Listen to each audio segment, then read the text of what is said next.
নতুন কাহিনী গল্পে কথা মঞ্জুরি সবার মনের রূপ কথা স্বপ্নেরই ঝরা পাতা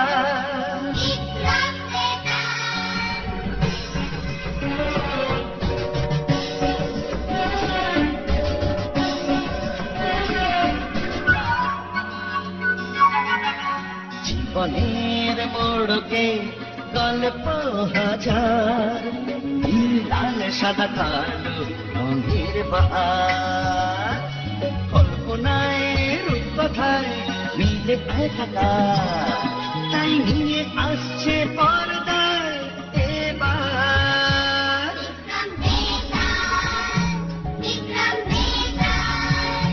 বিক্রম বেতার বিক্রম বেতার বিক্রম বেতার।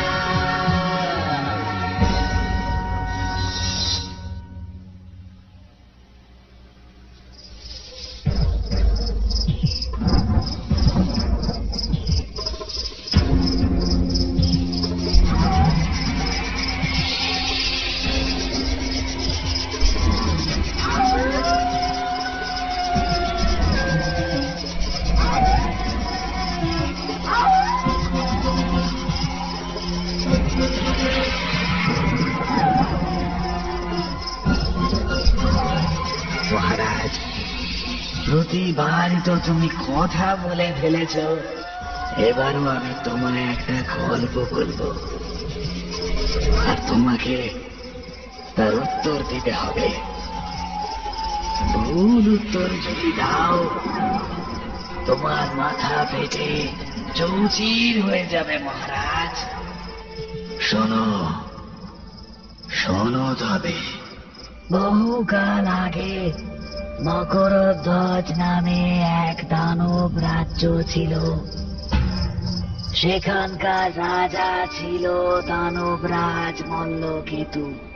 দানবরাজ মল্লকেতুর একটি সুবিশাল সোনার ঘোড়া ছিল, আর সেই ঘোড়াকে রাজা মল্লকেতু ধন সম্পদ বোঝাই করত।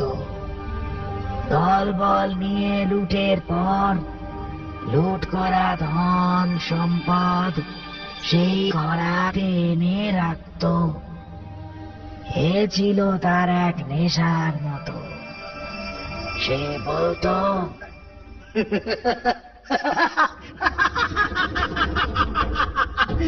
ওই সোনার ঘোড়া যতদিন না ভর্তি করতে পারছি ততদিন শান্তি পাবো না, তাই আরো আরো সম্পদ চাই।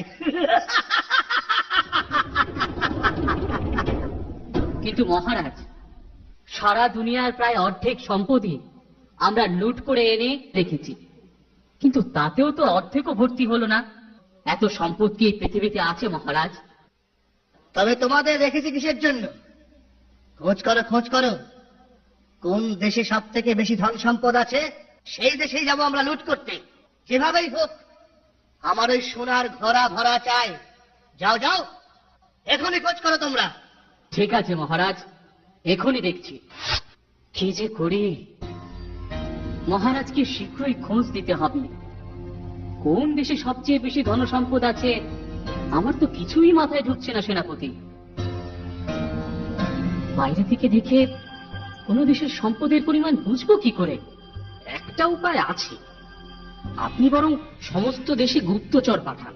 হ্যাঁ, কি বলছো? গুপ্তচর পাঠাবো? হ্যাঁ, ওই গুপ্তচররাই সঠিক খোঁজ নিয়ে আসবে কোন দেশে কত সম্পদ আছে, আর তারপর বিচার করে দেখ যে দেশে সবচেয়ে বেশি সম্পদ আছে সে দেশই দলবল নিয়ে আক্রমণ করবো আমরা।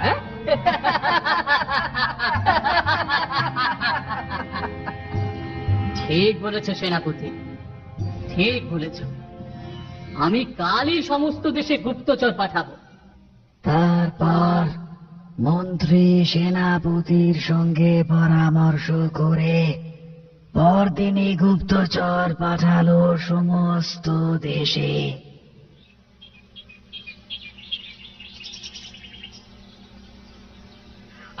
এদেশে থেকে কোনো লাভ নেই, দরিদ্রতায় ছেয়ে গেছে। দূর দূর। সত্যি দুবেলা আহার জুটছে না ঠিক মতো, এভাবে কি আর থাকা যায়? না না না না, এদেশে আর নয়। চলো চলো, এদের ছেড়ে অন্যত্র চলে যাই। না, এদেশে লুট করে কিছুই পাওয়া যাবে না, যারাই খেতে পায় না ঠিক মতো।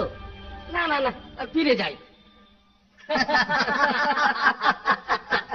হ্যাঁ, কি মহারাজ, এবারও আপনি হারলেন? ঠিক আছে, এই নাও। হ্যাঁ,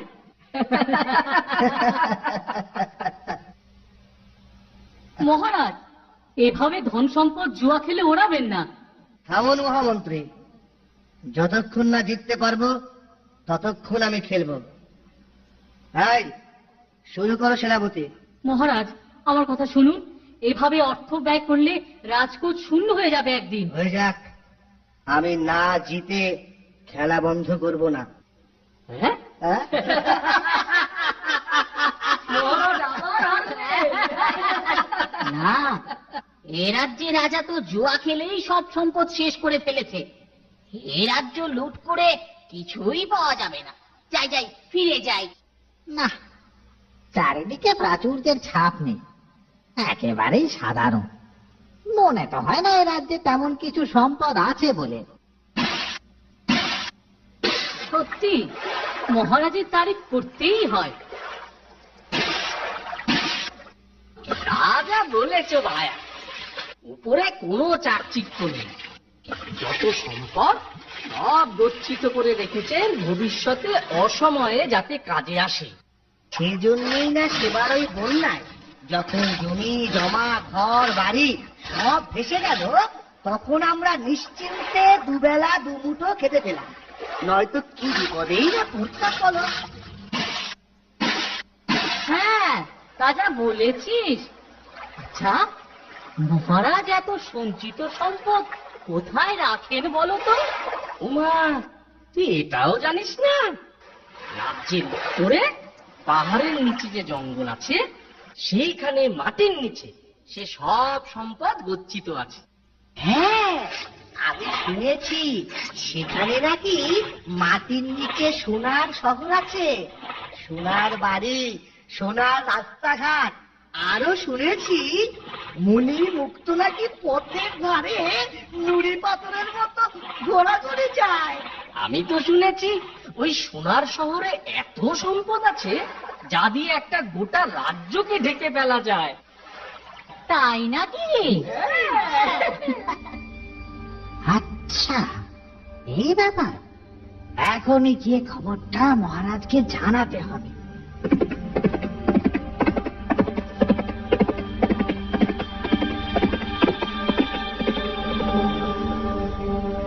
মহারাজ, মহারাজ, এসো এসো মহামন্ত্রী। কি কোনো সন্ধান পেলে? কোন দেশে সব থেকে বেশি ধন সম্পদ আছে? হ্যাঁ মহারাজ, কনকপুর রাজ্যের উত্তর সীমান্তের মাটির নিচে সম্পদ আছে। এত সম্পদ আছে যা দিয়ে নাকি একটা গোটা রাজ্যকে ঢেকে ফেলা যায়। তাই নাকি?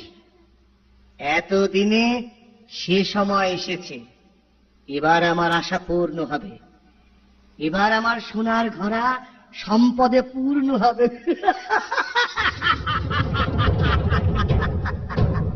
সেনাপতি মহারাজ, এখনই এখনই সেনা প্রস্তুত করো। যথাজ্ঞা মহারাজ। তারপর দানবরাজ মল্লকেতু সৈন্য নিয়ে চলল কনকপুর লুট করার উদ্দেশ্যে।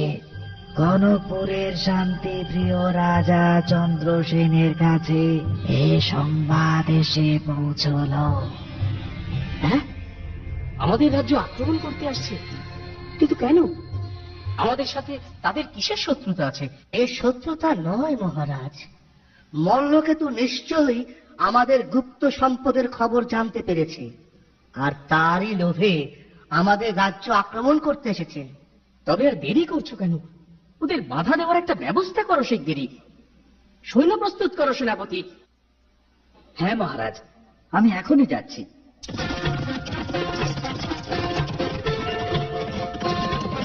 আরো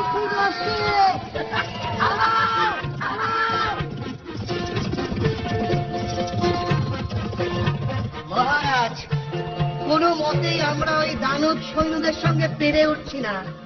আমাদের হার নিশ্চিত মহারাজ। না না না না না, কি বলছো তুমি সেনাপতি? হ্যাঁ মহারাজ, আমাদের আত্মসমর্পণ করা ছাড়া আর পথ নেই। আত্মসমর্পণ করতে হবে? না না না না, এর চেয়ে প্রাণ দেওয়া ভালো। আত্মসমর্পণ কিছুতেই নয়। একটা উপায় আমাদের বের করতেই হবে। তারপর রাজা চন্দ্রসেন মন্ত্রী ও সেনাপতির সঙ্গে পরামর্শ করে দানবরাজ মল্লকেতুকে পরাজিত করার একটা উপায় বের করলেন।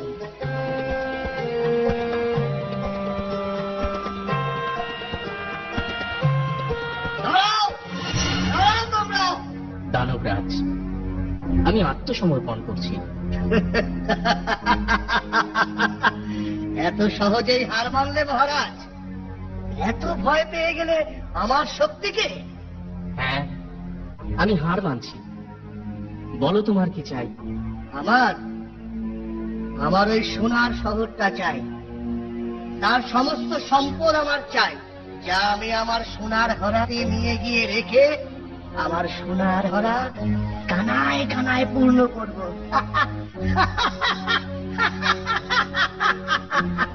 ঠিক আছে, আমি সমস্ত সম্পদই তোমায় দেব, কিন্তু একটা শর্তে। কি শর্ত? শর্ত এই যে এই সম্পদের সমস্তটাই তোমায় একেবারে নিয়ে যেতে হবে, এবং নিজেকে এসে সকলের সাথে দুবার বা তিনবারে নিয়ে গেলে চলবে না। এই কথা? ঠিক আছে, সৈন্যরা তোমরা আমার সঙ্গে এসো। আমরা ওই সোনার শহর থেকে সমস্ত সম্পদ নিয়ে দেশে ফিরবো।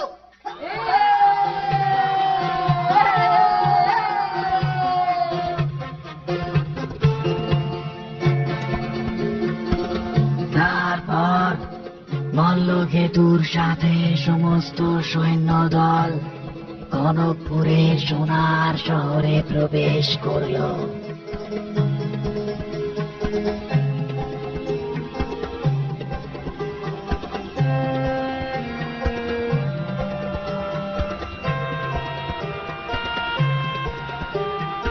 সেনাপতি, দ্রুত দ্রুত, দেরি করো না।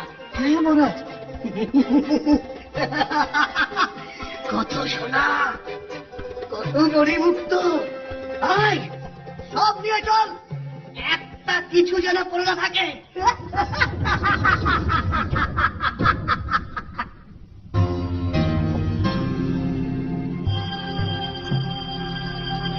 কত সোনা! হ্যাঁ, নিয়ে চল, নিয়ে চল। পারিস ইচ্ছে মতন নিয়ে নে।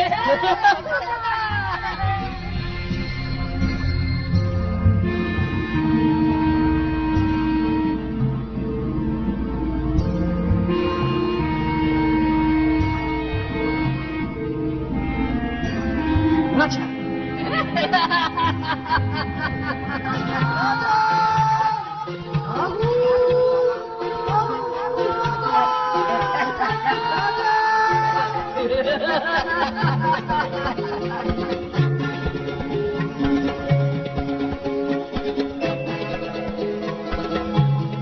মহারাজ চন্দ্রসেন, আমায় ক্ষমা করুন, আমি ক্ষমা প্রার্থী। সেনাপতি, এখনই ওকে বন্দি করো। না না না, দয়া করুন, আর জীবনে আপনার রাজ্যের দিকে আমি ফিরেও তাকাবো না, আর জীবনে লুট করার কথা চিন্তাও করব না। ঠিক আছে, তোমায় ছেড়ে দিতে পারি, তবে একটা শর্তে। যা বলবেন সব মঞ্জুর। তবে তোমার ওই সোনার ঘর আমায় দাও। হ্যাঁ, আমার আমার সারা জীবনের সঞ্চয়? না না না না, ওটা নেবেন না। ঠিক আছে সেনাপতি, তবে দানবরাজকে এখনই বন্দি করো। না না, ঠিক আছে ঠিক আছে, আপনি আপনি সব নিয়ে নিন। এবার আমায় মার্জনা করুন। তারপর রাজা, মন্ত্রী, সেনাপতি এবং সমগ্র সৈন্যদল নিয়ে মল্লকেতুর সেই সোনার ঘোড়ার সামনে গেল। বাবা, কি বিশাল ঘোড়া! এই ঘোড়া তো সারা জীবনেও ভর্তি করা সম্ভব নয়। এ ঘোড়া তো বয়ে নিয়ে যাওয়া সম্ভব নয় মহারাজ। তুমি এক কাজ করো মহামন্ত্রী, ঘোড়ার ভিতরের সমস্ত ধন সম্পদ সৈন্যদের দিয়ে বের করে নাও।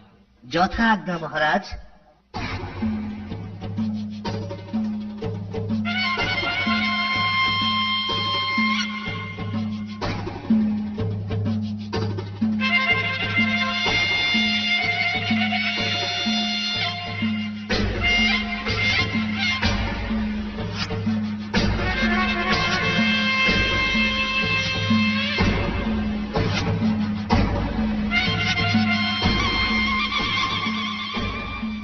মহারাজ, ঘোড়া থেকে সমস্ত সম্পদ বের করে নিয়েছি আমরা।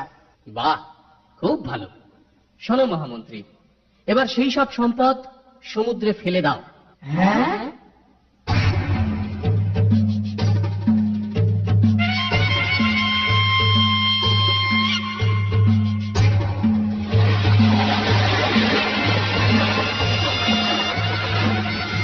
মহারাজ, সমস্ত সম্পদ সমুদ্রে ফেলে দিয়েছি।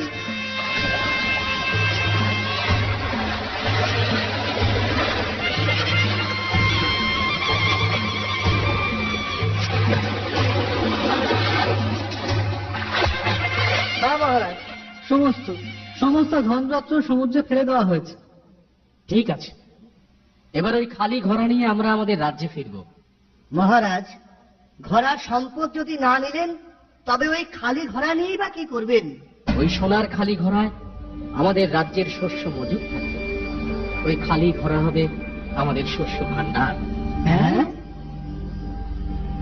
বলো তো মহারাজ, রাজা চন্দ্রসেন ওই সোনার ঘোড়ার অত সম্পদ সব জলে ফেলে দিতে বললেন কেন? আর ওই খালি ঘোড়ায় কেনই বা শস্য মজুত করার সিদ্ধান্ত নিলেন? কেন বললেন ওই সোনার ঘোড়া হবে শস্য ভান্ডার? বেতাল, মহারাজ চন্দ্রসেন জানতেন ওই ঘোড়ার সম্পদ যদি তিনি তার কাছে রাখেন তবে মল্লকেতু কেন যে কোনো দেশই তার লোভে তার রাজ্যকে আক্রমণ করবে। এই সম্পত্তির ফলে নিত্য অশান্তি শুরু হবে রাজ্যে। যে ধন সম্পদ দেশে শান্তি এনে দিতে পারে না, প্রজাদের মনে শান্তি আনতে পারে না, তার কি প্রয়োজন? তাই তিনি সমস্ত সম্পদ সমুদ্রে ফেলে দিতে আদেশ দেন। আর তারপর সোনার ওই খালি ঘোড়াটি রাজ্যে নিয়ে যেতে বললেন, তাতে সমস্ত রাজ্যের শস্য মজুত করবেন বলে। মহারাজ জানতেন আসল সম্পদ হলো জমিতে ফলা সোনার ফসল, যা দেশবাসীর দুবেলা আহার জোটাবে, পেট ভরাবে। তাই সেই ফসলই আসল সম্পদ। আর সেই সম্পদের যথার্থ মর্যাদা দিতেই তিনি সোনার ঘোড়াকে শস্য ভান্ডার করার কথা ঘোষণা করেন।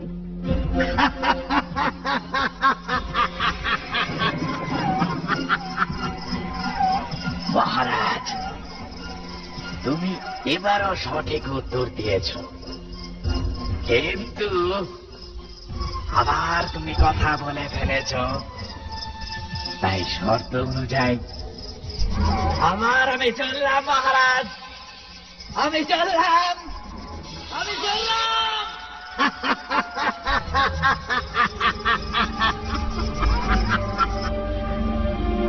বেতাল, বেতাল যেও না, বেতাল, দাঁড়াও, আমি আসছি।